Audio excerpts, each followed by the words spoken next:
ലൈംഗിക അധിക്ഷേപ കേസിൽ അറസ്റ്റിലായ ബോബി ചെമ്മണ്ണൂരിന്റെ വാർത്ത തന്നെയാണ് ഇന്ന് രാവിലെയും കേരളം ഏറ്റവും അധികം ചർച്ച ചെയ്യപ്പെടുന്നത്. കഴിഞ്ഞ ദിവസം രാത്രിയാണ് ബോബി ചെമ്മണ്ണൂരിന്റെ അറസ്റ്റ് എറണാകുളം സെൻട്രൽ പോലീസ് സ്റ്റേഷനിൽ രേഖപ്പെടുത്തിയത്. നടി ഹണി റോസ് നൽകിയ പരാതിയുടെ അടിസ്ഥാനത്തിലായിരുന്നു വയനാട്ടിൽ നിന്ന് ബോബി ചെമ്മണ്ണൂരിനെ നാടകീയമായി കേരള പോലീസ് അറസ്റ്റ് ചെയ്തത്. കസ്റ്റഡിയിലെടുത്ത് 7-ാം മണിക്കൂറിലാണ് ബോബി ചെമ്മണ്ണൂരിന്റെ അറസ്റ്റ് കേരള പോലീസ് രേഖപ്പെടുത്തിയത്.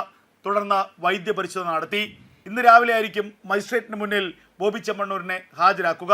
മജിസ്ട്രേറ്റിന്റെ തീരുമാനത്തിന് അനുസൃതമായിട്ടായിരിക്കും ബോബി ചെമ്മണ്ണൂർ ജയിലിലേക്ക് പോകുമോ അതോ ജാമ്യം ലഭിക്കുമോ എന്ന കാര്യത്തിൽ ഒരു തീരുമാനമുണ്ടാവുക.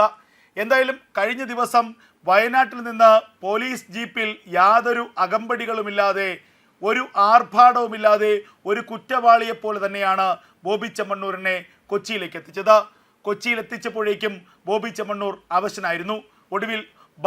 ഒടുവിൽ മാധ്യമങ്ങളെ കണ്ടപ്പോൾ ജാള്യത നിറഞ്ഞ ഒരു ചിരി.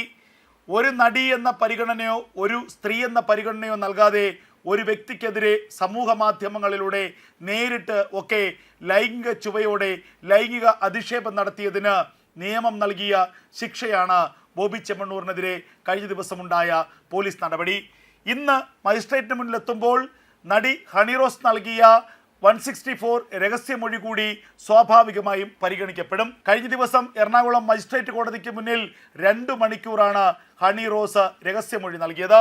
രഹസ്യമൊഴിയുടെ വിശദാംശങ്ങൾ പുറത്തു വരില്ലെങ്കിൽ കൂടി ഈ രഹസ്യമൊഴിയിൽ പറഞ്ഞിട്ടുള്ള കാര്യങ്ങൾ കൂടി പരിഗണിച്ചാകും ബോബി ചെമ്മണ്ണൂരിനെതിരെ പോലീസ് കൂടുതൽ കേസുകൾ എടുക്കുക. FIRലെ പ്രധാനപ്പെട്ട കാര്യങ്ങൾ പോലും ആ രഹസ്യമൊഴിയുടെ അടിസ്ഥാനത്തിലായിരിക്കും. അതുകൊണ്ട് തന്നെ ബോബി ചെമ്മണ്ണൂരിൻ്റെ ജാമ്യ ഹർജി പരിഗണിക്കുമ്പോൾ സ്വാഭാവികമായും രഹസ്യമൊഴിയിൽ ഹണി റോസ് ഉന്നയിച്ച ആരോപണങ്ങൾ ഏറെ നിർണായകമാകും.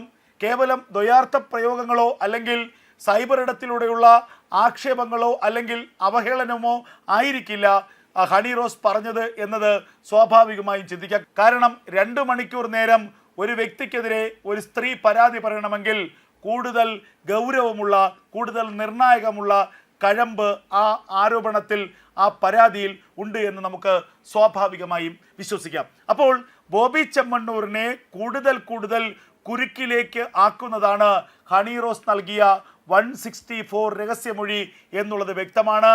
അത് അങ്ങനെയാണെങ്കിൽ മജിസ്ട്രേറ്റ് കോടതിയിൽ നിന്ന് ബോബി ചെമ്മണ്ണൂരിന് ജാമ്യം ലഭിക്കാനുള്ള സാഹചര്യങ്ങൾ, സാധ്യത വിരളമാണ്. അങ്ങനെയെങ്കിൽ ബോബി ചെമ്മണ്ണൂരിനെ ലൈംഗിക അധിക്ഷേപ കേസിൽ റിമാൻഡ് ചെയ്യാനുള്ള സാധ്യതയാണുള്ളത്. ഇന്ന് രാവിലെ ബോബി ചെമ്മണ്ണൂരിനെ കോടതിയിൽ ഹാജരാക്കുമ്പോൾ, മജിസ്ട്രേറ്റ് മുന്നിൽ ഹാജരാക്കുമ്പോൾ ഈ ഹണി റോസ് നൽകിയ രഹസ്യമൊഴി 164 മൊഴി ഏറെ നിർണായകമാകുന്നത് ഈ സാഹചര്യത്തിലാണ്. ബോബി ചെമ്മണ്ണൂരിനെതിരെ ഇതാദ്യമായിട്ടല്ല ലൈംഗിക ആരോപണങ്ങൾ അല്ലെങ്കിൽ ലൈംഗിക ചുവയോടെയുള്ള അശ്ലീല പദപ്രയോഗങ്ങൾ നടത്തിയെന്ന ആരോപണം ഉന്നയിക്കപ്പെടുന്നത്. ഇതിനു മുൻപും പല സ്ത്രീകളോട് പലതവണ ബോബി ചെമ്മണ്ണൂർ ഇത്തരത്തിലുള്ള പദപ്രയോഗങ്ങൾ നടത്തിയിട്ടുണ്ട്. എന്നാൽ നിലവിൽ എറണാകുളം സെൻട്രൽ പോലീസിന് മുന്നിൽ ബോബി ചെമ്മണ്ണൂരിനെതിരെ മറ്റൊരു പരാതിയില്ല എന്നുള്ളതാണ് നിലവിലെ സാഹചര്യം. ഹണി റോസ് നൽകിയ ഒരു പരാതി മാത്രമാണ് ഇപ്പോൾ എറണാകുളം സെൻട്രൽ പോലീസ് സ്റ്റേഷന് മുന്നിൽ ബോബി ചെമ്മണ്ണൂരിന് എതിരെ ഉള്ളത്. അതേസമയം ബോബി ചെമ്മണ്ണൂർ ഈ ഒരു കേസിൽ പെട്ടതോടുകൂടി ആകെ അങ്കലാപ്പിലായത് ലക്ഷക്കണക്കിന് വരുന്ന നിക്ഷേപകരാണ്. ബോബി ചെമ്മണ്ണൂരിൻ്റെ ഏറ്റവും പ്രധാനപ്പെട്ട ബിസിനസ് എന്നത് സ്വർണ്ണ ബിസിനസ്സാണ്. സ്വർണത്തിൽ നിക്ഷേപം സ്വീകരിക്കുക, ആ നിക്ഷേപം സ്വീകരിച്ച പണം ഉപയോഗിച്ചുകൊണ്ട് കൂടുതൽ സ്വർണ്ണ ബിസിനസ്സുകൾ നടത്തുക, നിക്ഷേപകർക്ക് കൃത്യമായ പലിശയും കൃത്യമായ പ്രതിഫലവും വാഗ്ദാനം ചെയ്യുക. അങ്ങനെ കോടിക്കണക്കിന് രൂപയാണ് കേരളത്തിലെ പുറത്തുള്ള ലക്ഷക്കണക്കിന് നിക്ഷേപകർ ബോബി ചെമ്മണ്ണൂരിനെ വിശ്വസിച്ചുകൊണ്ട് സ്വർണ്ണ ബിസിനസ്സിൽ നടത്തിയിരിക്കുന്നത്. ഈ ബോബി ചെമ്മണ്ണൂരിനെതിരെ ഇത്തരമൊരു കേസ് വന്നതോടുകൂടി തങ്ങളുടെ പ്രധാനപ്പെട്ട ബിസിനസ് തലവൻ, ബിസിനസ് ടൈക്കൂൺ ഇത്തരമൊരു ലൈംഗിക വൈകൃതമുള്ള ആളാണ് എന്ന വിവരം പുറത്തു വന്നതോടുകൂടി തന്നെ നിക്ഷേപകർ ആകെ ആശങ്കയിലാണ്. ഓഹരി വില ഇടിയുന്നു കുത്തനെ. അതുമാത്രവുമല്ല, ഇനി നിക്ഷേപങ്ങൾ മൊത്തത്തിൽ പൊളിയുമോ എന്ന ആശങ്ക ജനങ്ങൾക്കിടയിലുണ്ട്. മറ്റൊരു business Malankara multi state cooperative society എന്നുള്ളതാണ്. ബോബി ചെമ്മണ്ണൂർ സ്ഥാപിച്ച, ബോബി ചെമ്മണ്ണൂരിൻ്റെ നേതൃത്വത്തിൽ നടക്കുന്ന ഒരു മൾട്ടി സ്റ്റേറ്റ് കോപ്പറേറ്റീവ് സൊസൈറ്റിയാണിത്. അതിലും ലക്ഷക്കണക്കിന് ആളുകൾ കോടിക്കണക്കിന് രൂപ നിക്ഷേപിച്ചിട്ടുണ്ട്. ഇത് കൂടാതെ ഈ നിക്ഷേപകരും സ്വാഭാവികമായും ആശങ്കയിൽ ആയിക്കഴിഞ്ഞിരിക്കുന്നു. കാരണം ഈ ബിസിനസ് എല്ലാം തന്നെ ബോബി ചെമ്മണ്ണൂർ എന്ന വ്യക്തിയുടെ വ്യക്തിപ്രഭാവത്തിൻ്റെ അടിസ്ഥാനത്തിൽ അദ്ദേഹത്തിൻ്റെ രാഷ്ട്രീയവും സാമൂഹികവുമായ പിടിപാടുകളുടെ അടിസ്ഥാനത്തിൽ അദ്ദേഹം എന്ന വ്യക്തിയെ കേന്ദ്രീകരിച്ച് നടക്കുന്ന ബിസിനസ്സുകളായിരുന്നു. അതുകൊണ്ട് തന്നെയാണ് ആ വ്യക്തി ഇത്തരത്തിൽ വലിയൊരു കേസിൽപ്പെടുകയും അറസ്റ്റിലാവുകയും ഇനി ജയിലിൽ പോവുകയും ചെയ്യുമ്പോൾ സ്വാഭാവികമായും ആ വ്യക്തിപ്രഭാവം പൂർണ്ണമായും ഇടിയും. ആ വ്യക്തിയോട് ഉണ്ടായ ആരാധനയും ആ വ്യക്തിക്കുള്ള വിശ്വാസ്യതയും നഷ്ടപ്പെടും. അത്തരമൊരു സാഹചര്യം ഉണ്ടായാൽ ബോബി ചെമ്മണ്ണൂരിനെ മാത്രം വിശ്വസിച്ച് പണമിറക്കിയ ലക്ഷക്കണക്കിന് ആളുകളുടെ പ്രതീക്ഷയായിരിക്കും നഷ്ടപ്പെടുക. അവരുടെ ഏക നിക്ഷേപമായിരിക്കും നശിക്കാൻ പോവുക എന്നുള്ള സാഹചര്യമുണ്ട്. അതുകൊണ്ട് തന്നെ ലക്ഷക്കണക്കിന് ആളുകൾ ഇപ്പോൾ ആശങ്കയിലാണ്. നേരത്തെ തന്നെ പല സാമ്പത്തിക ഇടപാടുകളിലും ബോബി ചെമ്മണ്ണൂരിനെതിരെ ആക്ഷേപങ്ങൾ ഉയർന്നിരുന്നു. ഇപ്പോൾ അത് വീണ്ടും കുത്തിപ്പൊക്കുകയാണ് പലരും. ഒന്ന്, ഓക്സിജൻ സിറ്റി എന്ന വമ്പൻ പദ്ധതി പ്രഖ്യാപിച്ച ബോബി ചെമ്മണ്ണൂർ ലക്ഷക്കണക്കിന് ആളുകളെ പറ്റിക്കാൻ ശ്രമിച്ചു, നിരവധി നിക്ഷേപകരെ പറ്റിച്ചു എന്ന കേസുകൾ നേരത്തെ ഉണ്ടായിരുന്നു. ആ കേസിൻ്റെ ഇപ്പോഴത്തെ അവസ്ഥ എന്ത് എന്നുള്ളത് വ്യക്തമല്ല. എങ്കിൽ പോലും ഈ സോഷ്യൽ മീഡിയയിലടക്കം ആ ഓക്സിജൻ സിറ്റിയെക്കുറിച്ചുള്ള ചില കാര്യങ്ങൾ ആളുകൾ പറയുന്നുണ്ട്.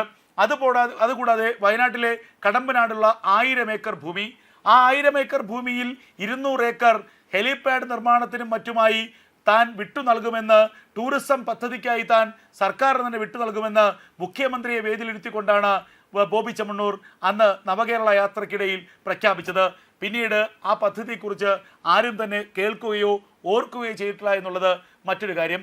ഇത്തരത്തിൽ ബോബി ചെമ്മണ്ണൂർ ഇടപെട്ട സാമ്പത്തിക തട്ടിപ്പുകൾ അല്ലെങ്കിൽ ബോബി ചെമ്മണ്ണൂരിനെതിരെ ഉയർന്നിട്ടുള്ള സാമ്പത്തിക തട്ടിപ്പുകളെക്കുറിച്ചുള്ള വാർത്തകൾ ഓരോന്നായി ഈ അവസരത്തിൽ കുത്തിപ്പോക്കുകയാണ്.